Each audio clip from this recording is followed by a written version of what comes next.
So in today's video, we are talking about the problem with Western civilization and subsequently why Islam is its solution. Why do we want to talk about this topic here? Why pinpoint problems of other sort of civilizations than the Islamic one?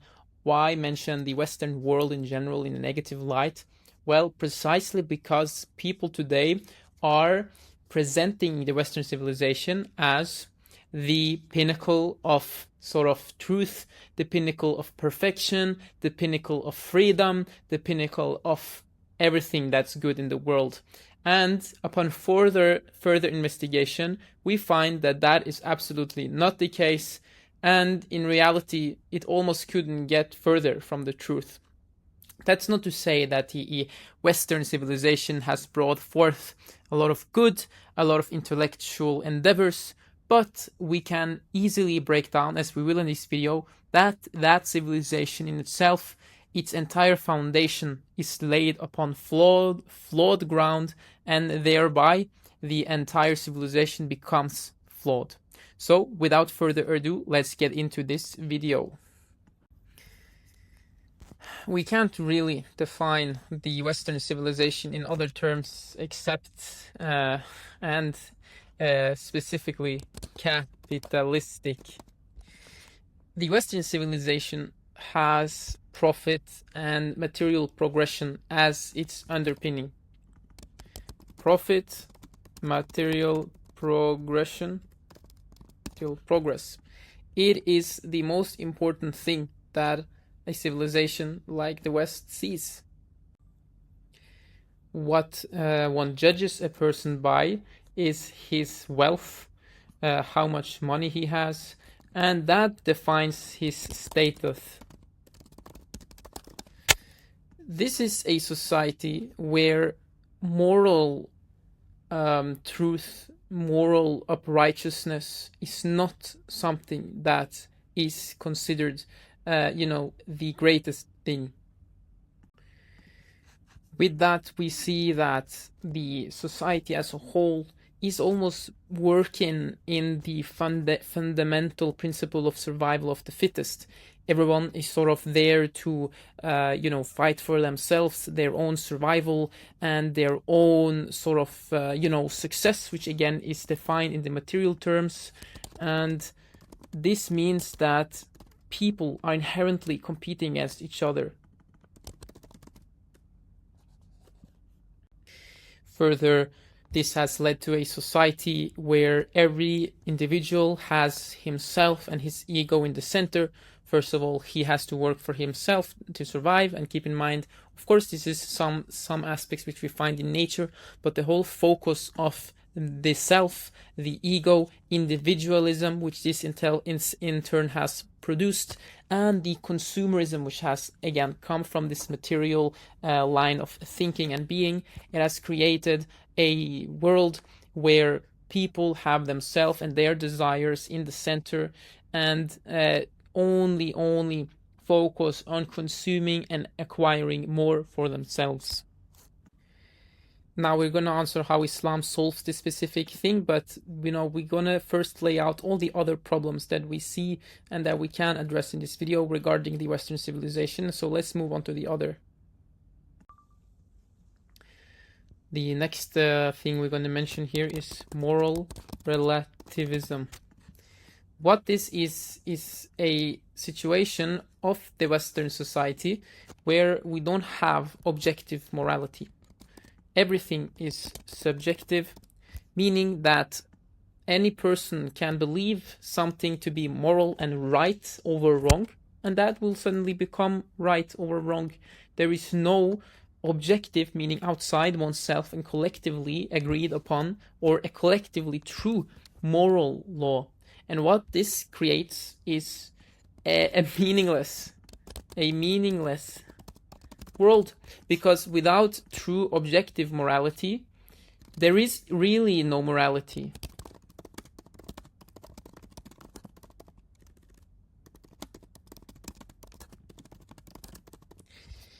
What do I mean by this? I mean that any person that believes some criminal act to be, right, he, according to the standards set, hasn't done anything wrong. Now, of course, it's not fair to judge society of the Western world as such. There is some inherent morality, but that morality is almost, how can we say that? Based on the principle that you don't harm others. And, that's fair as far as I remember. This is based on a Western philosopher. Maybe it's John Locke. I don't remember exactly. But don't harm others. And as long as you don't harm others, you can do basically anything you want. And this does not include harming yourself. In fact, harming yourself is almost cheered upon in the Western world, because if you feel bad, suicide is something that they will sort of tell you that you can do. If you are doing self-destructive actions, this is something that no one will try to prevent you from doing, because you have the right to choose and to do these things. And these actions, like drinking alcohol and taking drugs, have become a part of the Western society. So it's not even, even if these problems are prevalent in society, they have just become a part of the norm, and they are not addressed in themselves. Now, for most people, they can really understand and see the nihilism which comes from this. And we have those nihilistic philosophers, which, are from the West and coined sort of this term, Nietzsche and people like that. And, this philosophy has led to... Oops, what's going on here? It has led to a loss of purpose. Because at the end of the day, humans strive for something more. They strive for something beyond themselves, like meaning, right?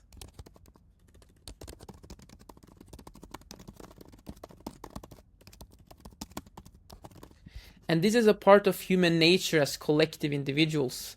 And we will find that the Western civilization doesn't have an answer to this, because it has sacrificed its religion and tradition for its own subjective morality and moral relativism, and its own basically wants and desires. And so without the objective morality, the human desires become the epicenter of everything, and that at the end leads to mental issues, which we will go further upon in this video. And last but not least, the lack of objective morality and the focus on the desires and the subjectiveness, focusing on doing whatever you want, whatever you desire, whatever you feel like doing, it makes humans like animals.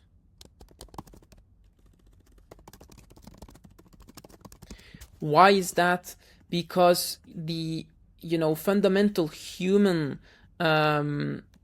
aspect, which is to strive for something collectively good, which is to strive for objective morality, which is to believe in things which perhaps is abstract, something that animals actually can't comprehend. It's, taking it down to pure emotions, it's where the animals sort of live in the emotional plane of existence. And when we have a society where wants and desires is the focus, this is, at the end of the day, where society becomes just like animals. So, this is something we also find explained in the Islamic tradition, and I will go more upon that as well when we will address how Islam is the solution to this. Now, let's go to the next issue. The next issue is cultural degeneration. And a lot of the previous factors we have mentioned here are causes of this problem. This is something that if you live in the West and you live and to be able to even, right now seeing this video, you can see in the Western world how society has progressed over the last years specifically, but also even beyond that, into a degenerate lawless, almost lack of moral society in terms of values and culture. And what do we mean here? We mean breakdown of the family unit. This is something which is at the heart and has always been at the heart of civilization in the entire world. The family is the backbone of society. Every human being, to be healthy and well and happy, has to have a strong family, a mother, a father, which loves each other in a union under God in marriage. This is how it works. This is how we are natured and made to be. This is what we can even see within our biology, because the fact that we have the desire for the opposite gender, that means that this is something which inherent in us. This is something that is natural. And the other point of cultural degeneration which we find, perversion is celebrated as, freedom. In the Western world, perversion and things of that nature is not looked upon as something bad, but as freedom or expression even. Art in the Western world often has this foul sexual nature, from music to movies to even, paintings themselves. They become of a sexual perverted nature. And this is something which collectively, as mentioned before, emphasizes more and more, as always, on the desires and the wants and the lusts of the human, which at the end of the day is of animalistic nature. Now, from a Western perspective, again, if there is no harm being done, this is not something that in their own view is bad. But in general, a society which focuses on this will have a society that's less productive, a society that's not focusing on the collective benefit, not focusing on other things. And the more and more these things are allowed into society, the more the society will become accustomed to these extremes and just become more and more extreme. So extremes become normal, and normal, it's just increases in extremity, right? And this is the main issue with just opening the door to this in general. Now this has led to issues such as the questioning the fact that there are two genders, things which anyone even just 10 years ago would not even question, even have as something they could bet $1 million on.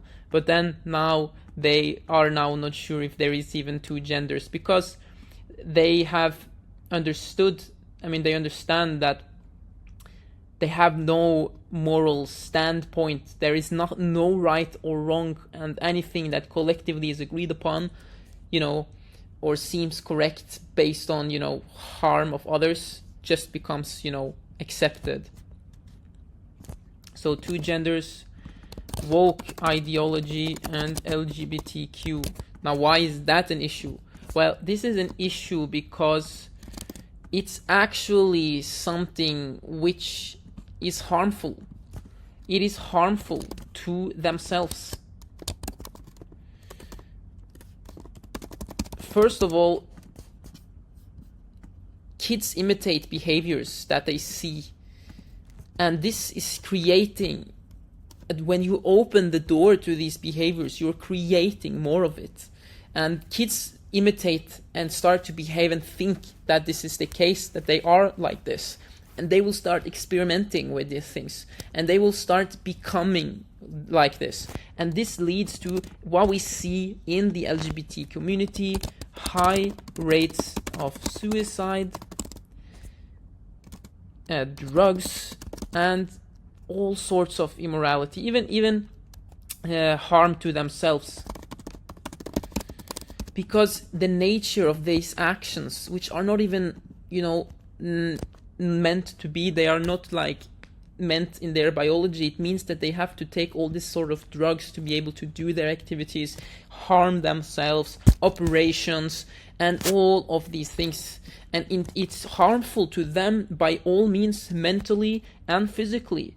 So this is something which actually contradicts the principle which we have in the Western civilization, because it's actually very harmful to them and to the kids and to the Western world, because breakdown of the family unit, breakdown of the what is constitutes the center of the civilization, and it creates this sort of sexual rooted society, right? And anyone who don't agree with you, you will just cancel. Lack of intellectual sort of discussions. So this is just touching the iceberg on this topic. There are many more harms and things to mention, but this is very much enough for this video here. It's no secret that the Western world has a mental health crisis, and this is the next one. And I'm not only talking about problems in mental health, but I'm tying it up to the fact that there is no spiritual discipline, and human societies and human individuals need something beyond themselves. It is a proven fact that what makes a person happy is actually when he's thinking about others than themselves. You can go and read studies about this, that when a human is giving to others, giving in charity, helping others, that they find great amounts of happiness from these actions. People who were in mental health care, who helped others during the situation, became drastically better. There is research on this. And when people who suddenly become fathers and mothers, when they start to care for the child and start to not think about themselves and their problem and them, but start to think about the child and outside of themselves, they start to become happy, because now the focus is not about themselves, but this is the solution. So the focus is all about themselves, So what I want to say here is that when you focus on something outside of yourself, and this includes God, this includes society, then you actually find the true, real happiness. And this is something which we don't have in the Western world. And therefore, it has created a huge mental health crisis. In addition to what we mentioned above here and the other topics, that there is no morality, and everything feels just nihilistic, which is just a adjective based on this. Nihilistic, which is, we can say meaningless and fruitless. And people actually do take their lives from this. They do actually end their lives because of issues like that.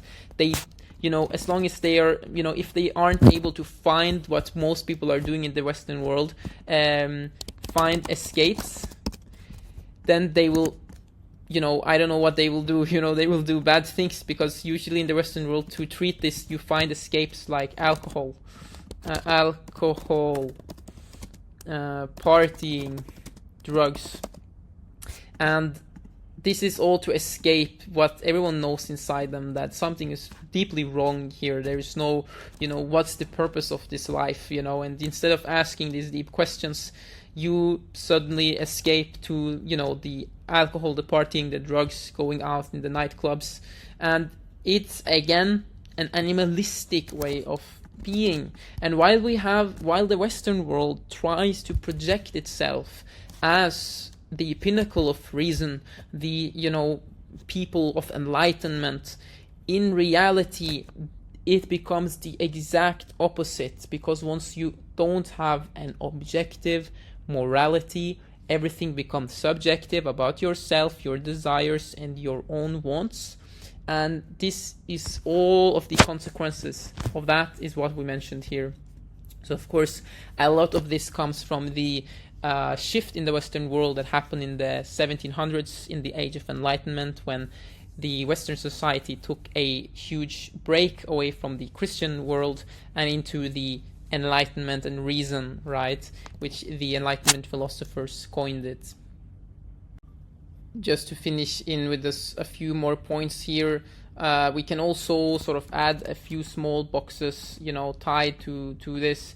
That, for example, here, one of the issues connected here is even the entire monetary system, right, which is interest. It's tied to the aspect of the Western civilization and capitalism. And what I mean, why I'm adding it here, is because the entire societal structure is built in a way where the rich profit from the poor. In a situation when someone needs money, they desperately need money, so they borrow it.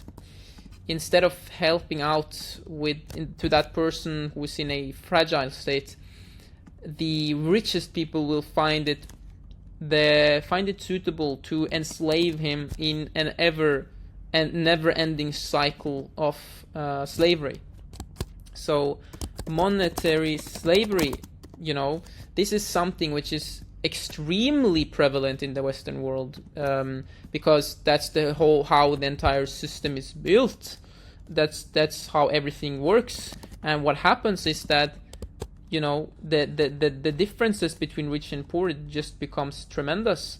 Now, of course, the Western world does have not too bad situation in terms of the differences, because there's a whole set of institutions in place, and we gotta give the credit where it's due. They have the secular democracies have systems in place to ensure that poor people get out of that poverty. So that's giving credit where it's due. But in reality, the system here ensures that there are conglomerates that rule. Let me correct it. Conglomerates that rule, because they just become ever more wealthy, and this wealth gives them power, even politically. So in reality, while people think that they actually have freedom, they have the illusion of choice, but it's the same wealthy people who always going to be in power to influence their decisions. And, in other words, lobbyism.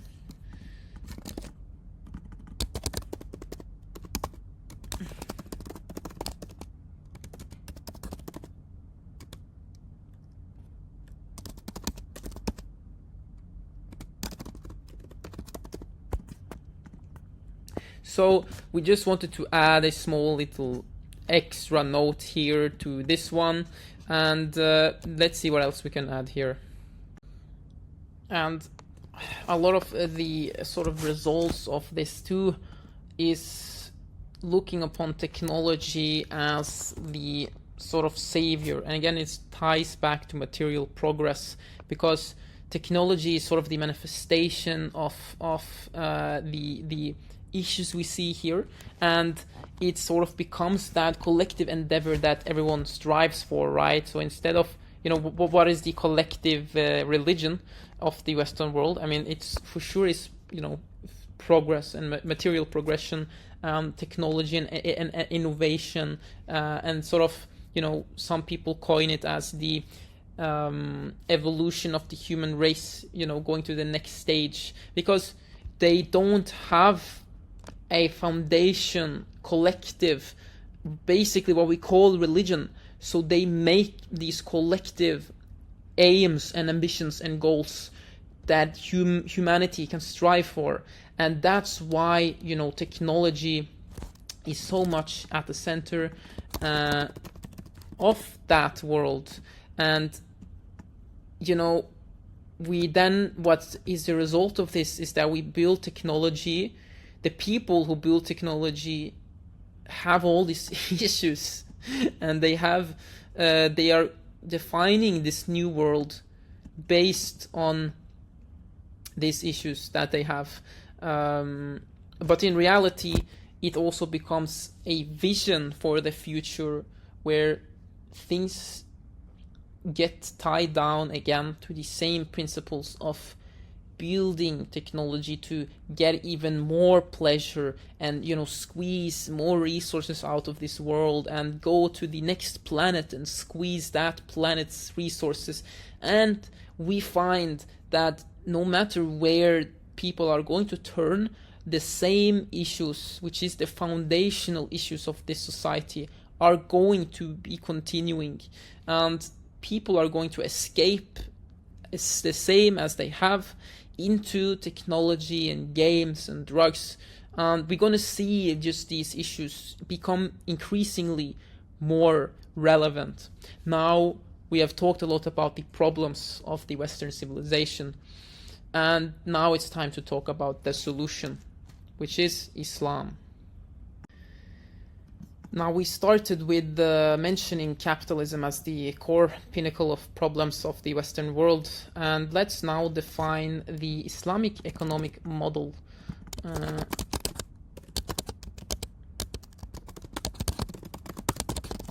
Right, so the Islamic economic model is totally opposite to what we have just mentioned here. The Islamic economic model focuses firstly on very basic principles, and these are, let's go back to the basic rules, which is, first of all, that there is a tax called zakah, which is mandatory for every Muslim, which is a tax going only in charity to the poor.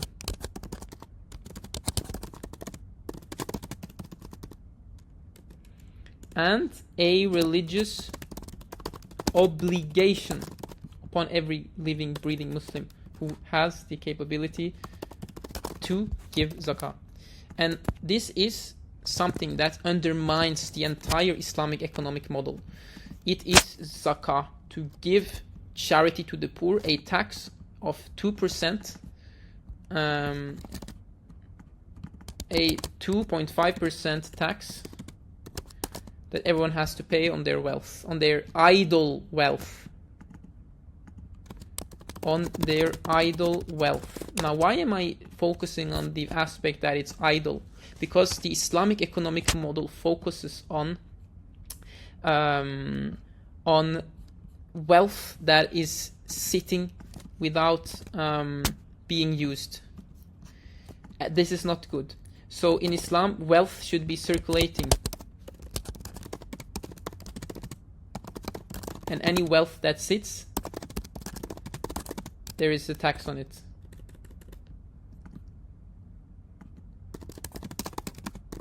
The tax is applicable. So wealth has to be circulating, and this is a very beneficial thing for society, because instead of wealth sitting with the most rich people, it always goes and changes hands. People get new opportunities, jobs get created, right? And so it is a healthy model, and you can research economy. Getting wealth in circulation is the entire reason why there are sort of interest rates and stuff like that. But with the interest rates, it creates a situation where wealth is stored, because storing the wealth earns you money on it. And that, of course, is money that the banks can use for things, not you. So, it's sort of opposite in the Western world. But in Islam, it's, wealth should be circulating. And let's just check about some of the other things. So, this creates a sort of situation where you always think about the poor, and also you bring them out of poverty. This is a situation where bring the poor out of poverty. Like, the whole solution here is bringing them out of poverty, and it's very much like the secular democracy, which has these institutions which I mentioned, which bringing the poor people out of the lowest standards of the classes, lowest class. This is the Islamic model, right? 2.5 in charity goes to them, right? Now, everything is defined based on the Sharia and the objective morality.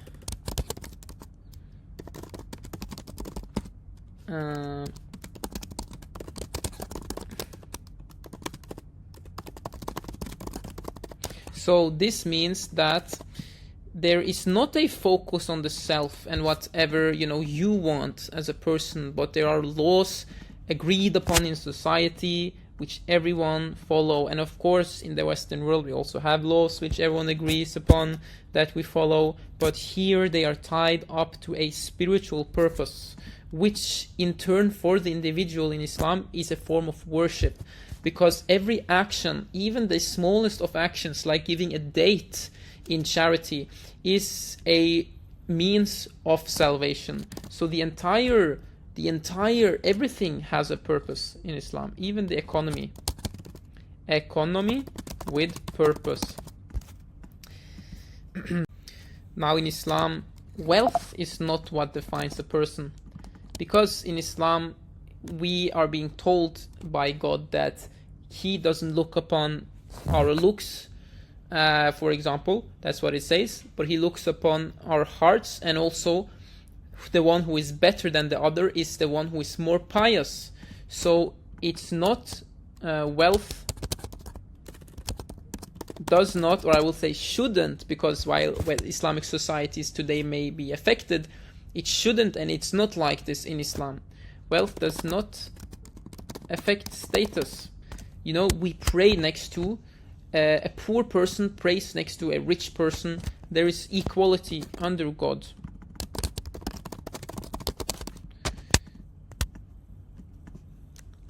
In addition, in the Islamic world, there is no sort of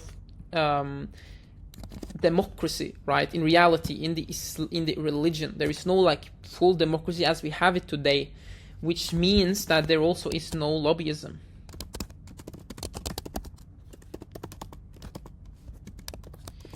And when I say no corruption, I don't mean that Muslim societies don't have corruption, because they definitely do.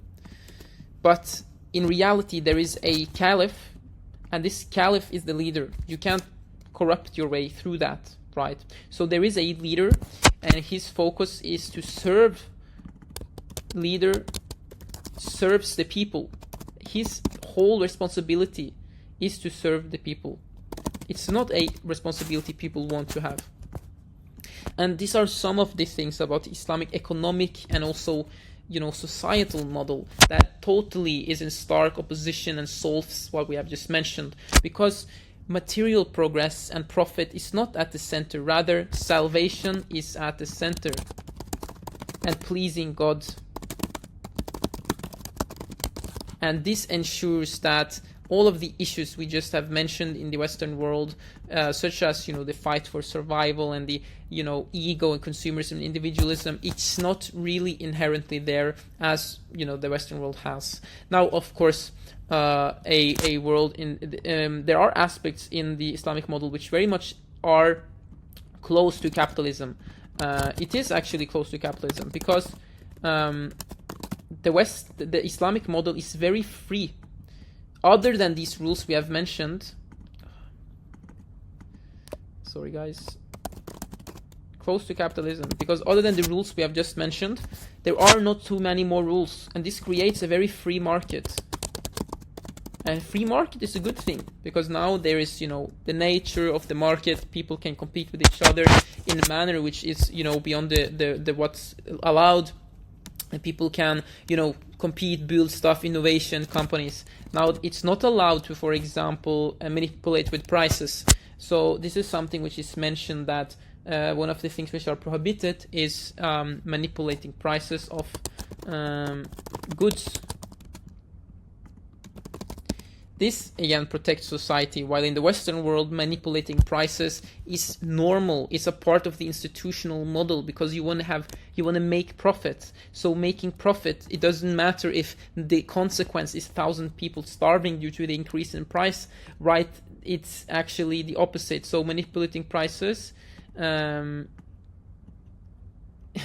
is not allowed, while in the Western world it's something that's good. So, this is some of the things I think really much defines how Islam sets itself apart from the Western world. Now let's move on to the next one here. As a religion, Islam has objective morality, and what we mean by that is that the morality, what's right and wrong, is not taken by a human, it's taken from God. Outside of human desire. And this means that now we have a collective understanding and agreement upon what's good beyond what we feel, right? Beyond what anyone feels. And this is the solution to the problems where we have all this subjective morality, no meaning in the world, people who have no purpose. In reality, we are striving every day as Muslims to live by purpose, to live by God and by virtue. And in addition to this, we have the Quran, which itself is defined as Al-Furqan, the criterion between right and wrong. So we have a book which makes it easy for us Muslims all around the world to follow the criterion upon what is right and wrong, where it's not about what I feel, but what is collectively good, because in reality, Islam is about what's good and also preventing harm, even unto oneself, because suicide is haram, and much more than that. It's about justice. A society which is just. Justice is one of the most important things in Islam. It's adl.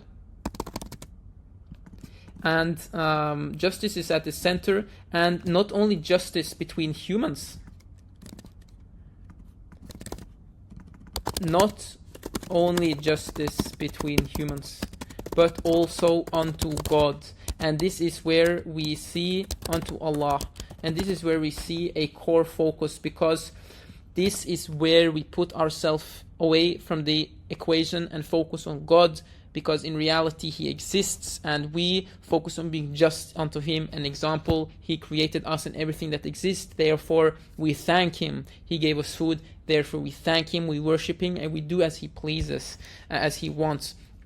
This is, we have the Sharia, we have the criterion and the Quran, and this is where we get our objective morality, which, by the way, is revelation from God by the Prophet,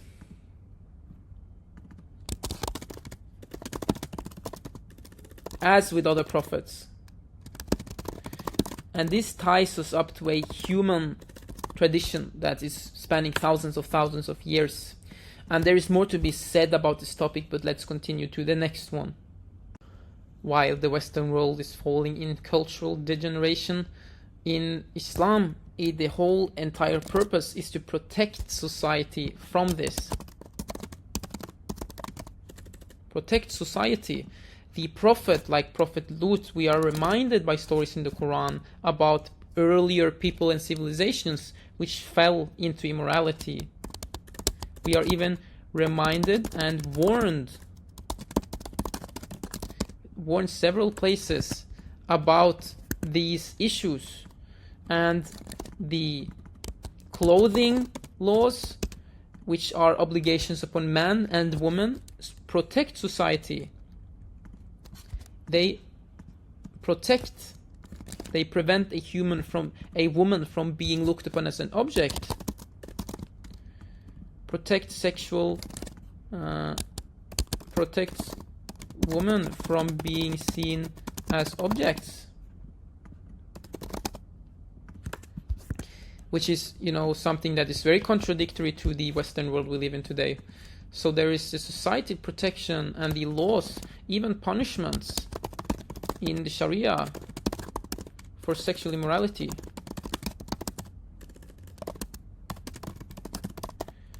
And on top of all of this, the family union is at the center. And when I say this, I really mean it. In Islam, marriage is said to be, in the hadith, it is quoted by the Prophet, as he said, is half the religion. And that's because we fulfill so many obligations to other people and ourselves and society and the others around us. Fulfill societal obligations. And this also ties to what we mentioned before, that now, we have a society where others are at the focus, not oneself. We have family union, protect society, So to address some of the issues in the Western world, 2 genders, of course. And lastly, are the issues in mental health regarding society there? No, and we find in the Muslim society that these issues and a lot of the high rates of suicide are not there. Much less rates of suicide, if that's correct English. Anyway, let's finish here with the last topic that we have addressed here, which is mental health. We find in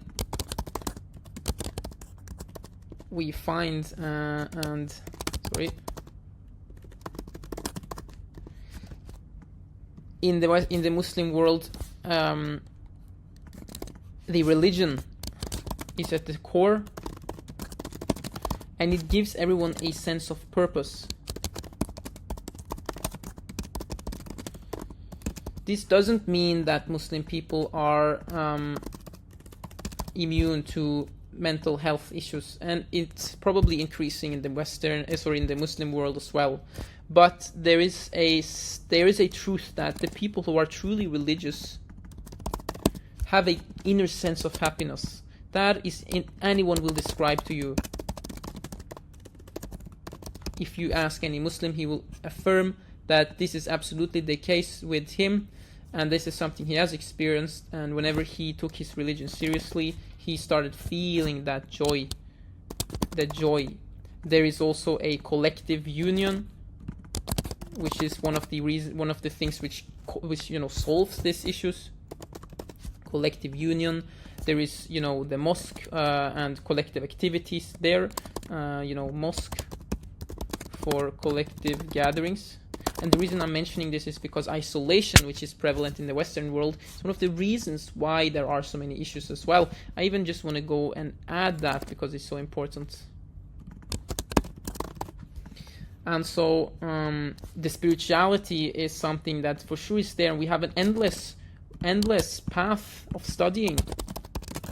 There's so much to study in Islam that there is always some real divine purpose that you can do. You can always progress. You can always learn more. You can always get your mind occupied by what's good.